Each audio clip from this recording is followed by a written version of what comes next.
This show is produced by the Hartman Media Company. For more information and links to all our great podcasts, visit hartmanmedia.com. Speakers, publishers, consultants, coaches, and info marketers unite.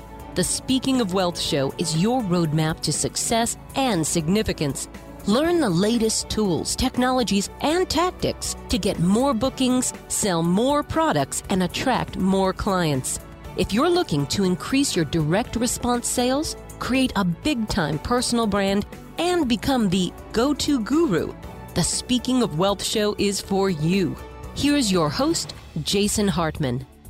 It's my pleasure to welcome Travis Lee. He is co-founder of an innovative company that does good old-fashioned mailing in a very unique way. It's called 3D Mail Results. Travis, welcome. How you doing? Hey, I'm doing wonderful. Thanks for having me today. Good to have you on the show. So everybody's been talking for the last 25 years about email marketing. Direct mail is not dead, is it? Well, no, it's not even close to dead. I mean, what's the old Mark Twain saying? The rumor of my demise is greatly exaggerated. And when it comes to direct mail, you're exactly right. Nothing could be further from the truth. In fact, for many, many smart businesses, it's alive and well. I could get into some stats with you. I won't bore you with the numbers. Suffice to say that while personal mail is down, right? So the mail that you and I send to pay bills, if we're having a baby shower now, we do it via Facebook instead of spending invites, right? Things like that, right? While those things may be down, commercial mail, in terms of mail that, you send for solicitation or catalogs or magazines or any of that kind of stuff, all of that stuff is way, way up.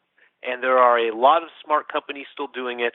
And the biggest thing that I find funny with this whole misnomer of direct mail being dead is that the biggest online marketers in the world, Google, LinkedIn, I get mail from them, physical mail. Using direct mail. Exactly. Yep. That's funny. Yeah, this is an oddity. You mail some really unique pieces that are three-dimensional, obviously, as the name would imply. What are some of the favorites? That's a great question. So just so the listeners got a quick idea of what we mean by 3D mail, we're literally talking three-dimensional mail. So stuff with a lump, if you will, that goes through the mail. So most mail's flat. It's a postcard. It's a number 10 envelope, maybe with a window. And so to get to your question, a boomerang is actually one of our most effective pieces and one of the pieces that can be used by almost any business. And we use it as a lost patient or lost client reactivation campaign, right? So someone buys from you. They need to come back in a normal period of time, right? So a dentist, it's 12 months. Optometrist, it's 24 months. Car mechanic to get your oil change every 6 months, right? And so we have these time frames that are built in of when these people should come back. So when they hit that trigger point, we send them a boomerang because we want them back. And that is one of the best, overall pieces that we have, whether it's B2B or B2C or anything like that. It just seems to be a real good piece for a lot of different businesses. Does it mail with just sticking a label on the piece, or do you have to put it in an envelope? No, that's a good question. So the boomerang, we do put that piece in an envelope, right? Oversized envelope. There's obviously something in it as soon as somebody picks it up. We do have other pieces, though, where you actually just mail the piece, right? So we call those self-mailers, bank bags, pill bottles. So if you can imagine a real pill bottle showing up in your mailbox, right? Sure.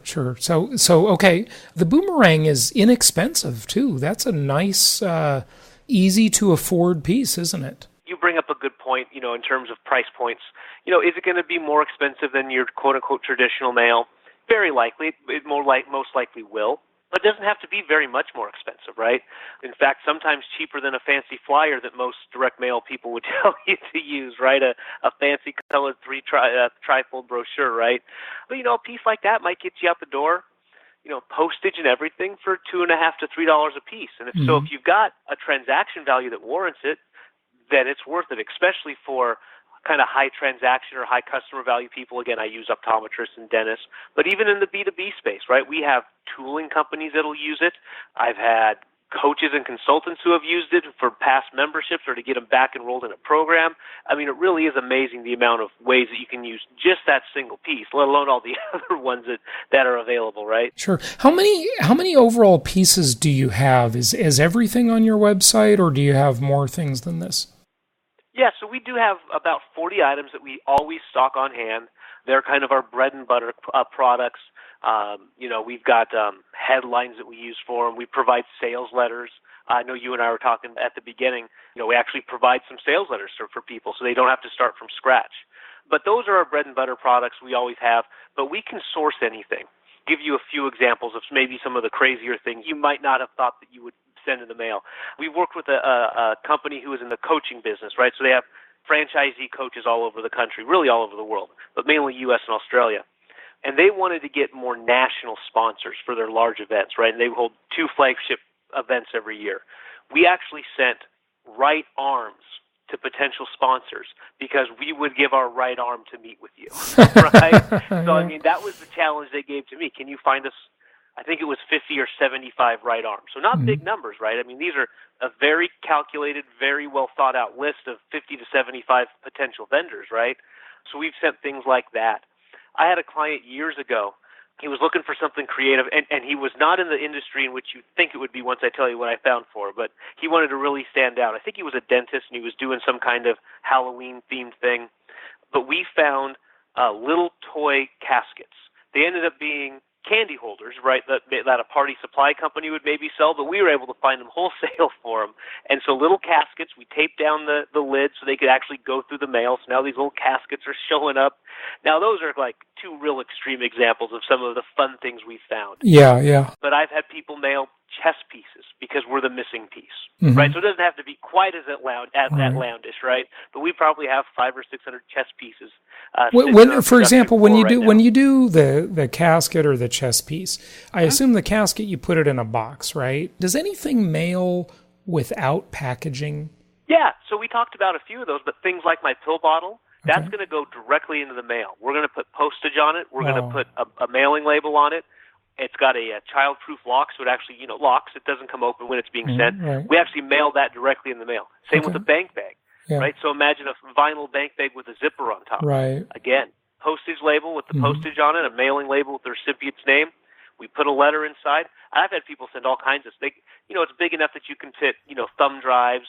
DVDs and CDs, which aren't as popular, admittedly, as they were in the past. But, 5-6 years ago, everything was sent on a CD or a DVD, right? So they were big enough for that. Small books and booklets, right? So if you're just trying to get attention and those things just show up in the mail, right? No box, no envelope, no nothing. Imagine the impact that it can have. Yeah, very, very interesting. Silver platters. Can you mail those without packaging? No, that one we would put inside a padded envelope. What sets it apart from the ability to be what we call a self-mailer, to be sent without any packaging or boxes or anything, is can we get the message inside of it, right? So the bank bag, the trash can, I didn't even mention the trash can. We mail little mini trash cans, maybe double the size of a typical coffee mug, right? Same idea. We put stuff inside. So if the thing itself can carry the message, then that's how we'll use it, right? Like I said, I believe the caskets, because of the way they snap together, I believe we were able to even just send those through. It's been years, but I know we wanted to talk some unique things, right? So sure. I think that one, because of the way it snapped together, we actually sent in the mail. In terms of number of pieces, there are more pieces that actually probably go inside of an envelope or a box or a piece of packaging. Our most popular sellers, though, are exactly which I think is what you're aiming at here, which is the ones that actually go in the mail themselves, right? Because they're just so different and so unique. Yeah, very cool, very cool. You also have an information product that you sell. Yeah. Tell us a little bit about that. So when we first started this business, people were like, this is awesome, this is great. How do I write the letter? How do I know what to send along with it? Right. Okay, so it didn't take us long to figure out that said we need to provide some of this stuff, right? So this is our answer for the blank page. It's called our 3D Mail Direct Marketing System.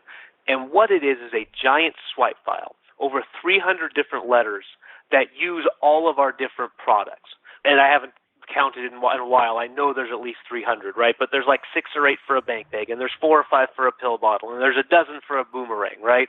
Most of them are in different types of industries.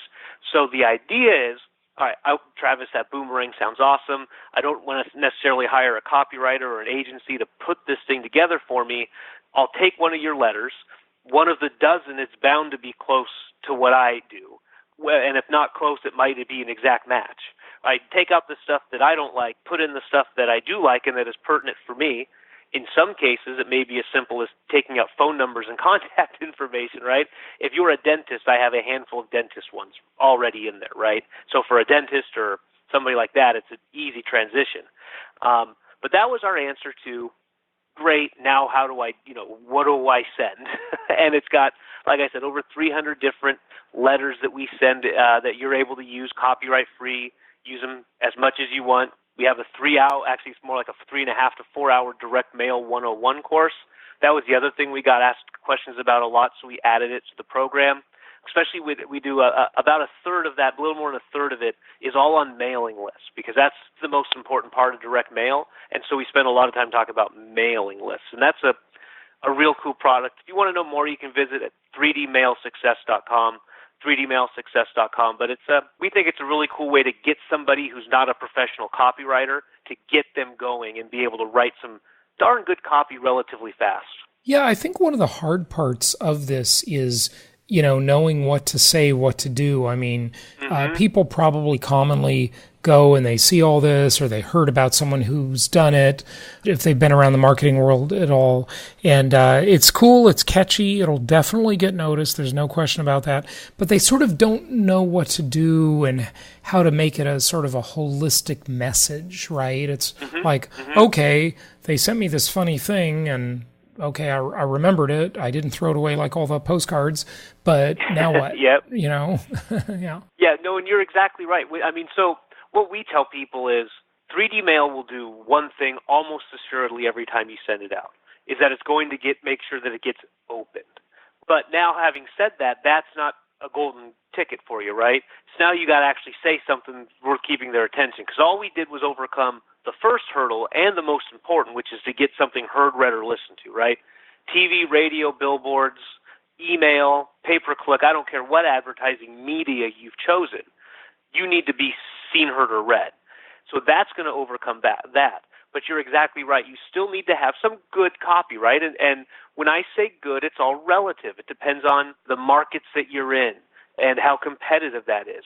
If I'm a national coach who coaches pharmacists and I charge $20,000 a year for it, and I'm doing lead generation marketing, that's a different kind of sale than even the pharmacist doing marketing into his local area, right? Those, you know what I mean? So, but you still got to have the good elements of direct response mail, which is, good headline, good offer, deadline, testimonials, and those are all things we talk about in that system I just told you about. Like I said, we try to make it as inclusive as we can for direct mail, because really when you come down to direct mail, there's three things: there's list, there's the offer, and all the things that make up the offer, right? And then there's what do you send the people. And if you can get those three things right, you're going to have a lot of success with direct mail. Good stuff, good stuff. Travis, anything else you'd like people to know as we wrap it up? Maybe where the industry is going, any hot tips, repetition secrets, whatever you'd like to tell people? No, good question.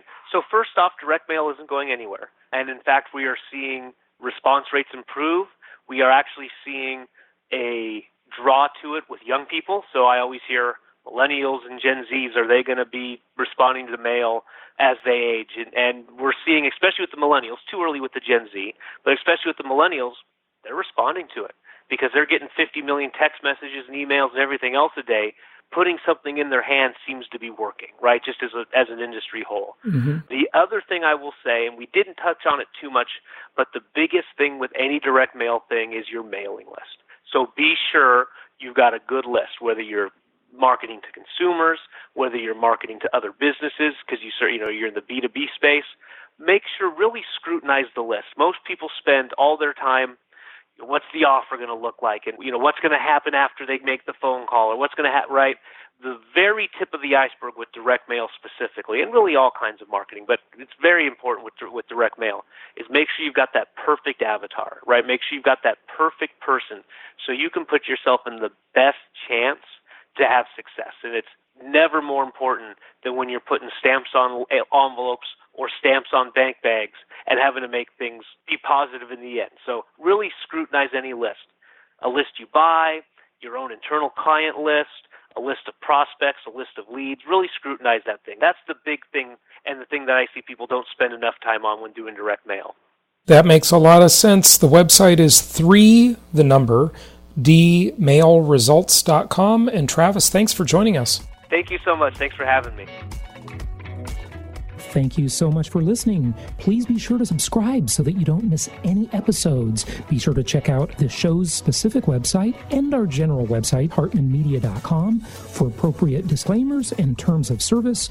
Remember that guest opinions are their own, and if you require specific legal or tax advice or advice in any other specialized area, please consult an appropriate professional. And we also very much appreciate you reviewing the show. Please go to iTunes or Stitcher Radio or whatever platform you're using and write a review for the show. We would very much appreciate that. And be sure to make it official and subscribe so you do not miss any episodes. We look forward to seeing you on the next episode.